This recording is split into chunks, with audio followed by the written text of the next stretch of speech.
And today, yes, it is Earth Day, April 22nd. Joining me now is Energy Secretary Chris Wright.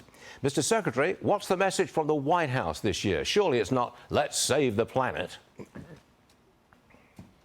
Let's save the humans on the planet, and by doing that, the environment will benefit as well. Look, a wealthy, successful society gets cleaner air, cleaner water, and better lives for everyone in it.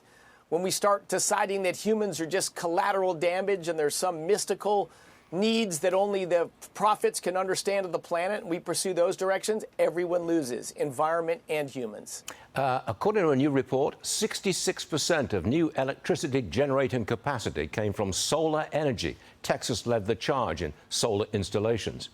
But we hear that the White House wants to slap tariffs of up to 3,500% on solar panels made in Southeast Asia. American manufacturers wanted this tariff, but if those tariffs go into effect, solar panels become much more expensive, don't they? Yeah, they'll be made in the United States. We already make solar panels in the United States, and of course we can make more of them. China has tried hard to dump product at below their cost because European nations, Western nations are spending tons of money on this. They want to control that supply chain. But Stuart, you said 67% of electric generating capacity. That's very different than 67% of electricity generation, or particularly electricity generation at peak demand. If you subsidize something, people will do a lot of it. It was 66%, but that's not the point here. It's 66% new capacity. Okay, Mr. Secretary, there's growing support in Congress for clean energy tax credits. Is that something the White House is going to get behind? I think not. I think it's a big mistake. That term clean energy is just a marketing term. There's no clean energy. All energy sources involve trade-offs. Solar and wind take over 100 times more land, 10 times more steel and cement and heavy materials to produce. There's no clean energy. There's just different trade-offs. And they're not renewable either. But these variable weather-dependent energy sources are heavily subsidized, which means there's jobs to build those things in certain communities, and politicians think that feels good. But at the end of the day, the result of them has been more expensive electricity in the United States, less reliable grid, and the continual outsourcing of energy-intensive jobs out of our country. Like, this is absolutely the wrong direction, and President Trump got elected to stop that nonsense, bring back common sense. People want affordable products. They want reliable electricity. They want manufacturing jobs in the United States. It's just common sense. Before you were confirmed, you talked frequently about the positives of global warming, that global warming can actually be a good thing. You want to repeat that?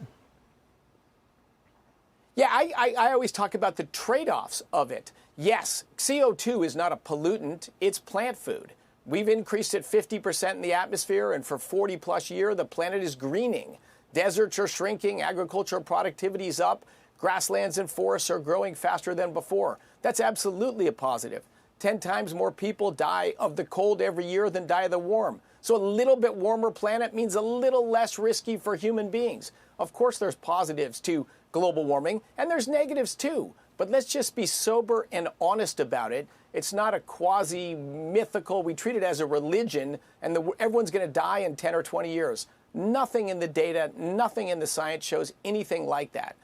I want to be climate informed, not climate alarmist, not climate deny, just climate informed. That's the Trump administration. Is the Green New Deal absolutely dead?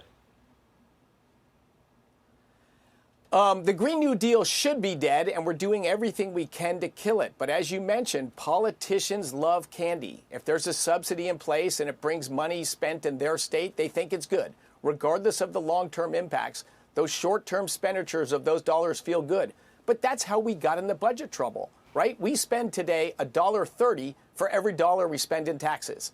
If you did that in your household, you know disaster's coming. But today, it feels good. We're spending a lot of money. But that's the kind of stuff we have to stop. We have to reverse.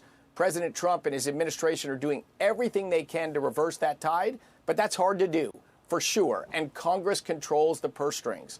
I personally hope all subsidies for all kinds of energy get ended.